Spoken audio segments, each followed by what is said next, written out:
औज़ुबिल्लाहिमिनश्शैतानिर्रजीम बिस्मिल्लाहिर्रहमानिर्रहीम अस्सलाम वालेकुम। Learning with NMS official YouTube channel ते तव्हांखे भलीकार चऊं था।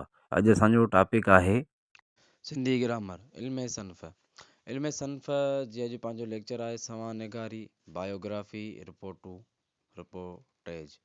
अच्छा, हाणे तव्हांखे सवानिगारी लफ़्ज़ शायदि मतिलबु नओं लॻे, ॿिया तव्हांखे ॿुधल हुजनि। मतिलबु रिपोर्ट लफ़्ज़ तव्हांखे ॿुधल बि आहे, तव्हांजे इस्तेमाल में आहे। मतिलबु तव्हां अस्पताल वञो था, उते बि रिपोर्ट जो लफ़्ज़ इस्तेमालु थिए थो, या कंहिं कचहरी में वेठा आहियो उते बि रिपोर्ट जो लफ़्ज़ इस्तेमालु थिए थो, या ॿी कंहिं अहिड़ी जॻह ते वेठा आहियो उते बि रिपोर्ट जो लफ़्ज़ इस्तेमालु थिए थो। मीडिया ते बि रिपोर्ट जो मतिलबु लफ़्ज़ इस्तेमालु थिए थो। मतिलबु काफ़ी जॻहनि ते रिपोर्ट जो लफ़्ज़ इस्तेमालु थिए थो। सो अॼु उन रिपोर्ट खे बि पाण पढ़ंदासीं, ॿियो सवानिगारी खे पढ़ंदासीं। सवानिगारी छा आहे, अॼु पाण उन्हनि खे बि पढ़ंदासीं। तो अॻिते वधूं था पंहिंजे लेक्चर ॾे। सवानिगारी बायोग्राफी पंहिंजी ज़िंदगीअ खे छॾे कंहिं ॿिए जी हयातीअ जा हादसा वाक़िआ ऐं ज़िंदगीअ जो अहवालु क़लम बंदि करण खे सवानिगारी सॾिबो आहे। अच्छा, सवाह लिखंदड़ खे सवानिगार चइबो आहे। इंग्लिश में बायोग्राफर चइबो आहे। जंहिं राइटिंग मतिलबु अखर लिखण वारे खे राइटर चवंदा आहियूं, ईअं ई सवानिगार खे अंग्रेज़ी में बायोग्राफर चइबो आहे। इनसाइक्लोपीडिया ब्रिटानिका में हिन सन्फ़ लाइ लिखियो वियो आहे त हीअ ग़ैर अफ़सानवी अदब जो क़िस्म आहे जंहिंजो मौज़ू फ़र्द जी हयाती हूंदो आहे। आमतौर ते हिन में आतम कहाणी बि अची वञे थी, जंहिंजो मौज़ू कंहिंजी पंहिंजी तारीख़ जो बयानु करणु हूंदो आहे। तारीख़ वसीउ तनाज़ुमी नसुलनि ऐं गिरोहनि जे हालात, वाक़िआत, हादसात, उरूज व ज़वाल ऐं शख़्सत वग़ैरह जी कहाणी ॿुधाईंदी आहे।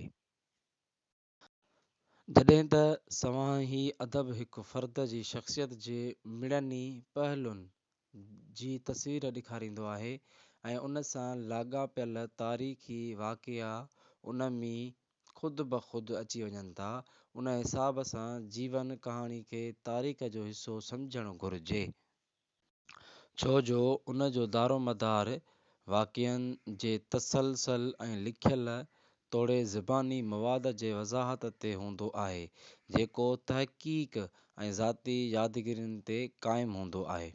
इहो असांजो जेको अॼु जे लेक्चर जो पार्ट पहिरियों जेको पाण पढ़ियोसीं अॼु, सवानिगारी छा आहे। सो हाणे ॿियो पार्ट आहे रिपोर्ट। हाणे वरी रिपोर्ट खे पढ़ंदासीं।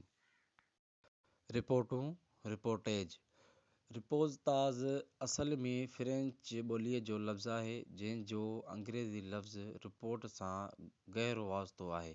रिपोर्ट कंहिं अचानक मसइले जे हूबहू बयान खे चइबो आहे। आमतौर रिपोर्ट रोज़ानी या हफ़्तेवार अख़बार लाइ लिखी वेंदी आहे, जंहिं में अदबी रस बि हूंदो आहे।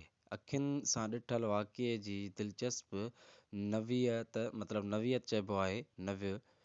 नोव में क़लमबंद थियल रिपोर्ट रिपोज़ताज़ बणिजे थी। लेखक रिपोज़ताज़ में पंहिंजी तसवुर जो इस्तेमालु नथो करे सघे। रिपोज़ताज़ में लेखक खे लेखक ऐं फ़नकार जो ॿिटो रोल अदा करणो पवंदो आहे। किन ख़ासि जलसनि, मेलनि, ॿोॾुनि, विछड़ंदड़ बीमारियुनि ऐं जंगनि वक़्तु अवाम जे ॾुख सुख खे वेझड़ाईअ खां ॾिसी सम्झी ऐं महसूसु करे। रिपोज़ताज़ जे सूरत में जॾहिं लेखक दिल आवेज़ रिपोर्ट क़लमबंद थो करे, तॾहिं ई हू पंहिंजे अदबी तख़लीक़ में अवाम जी सही तस्वीर थो पेश करे।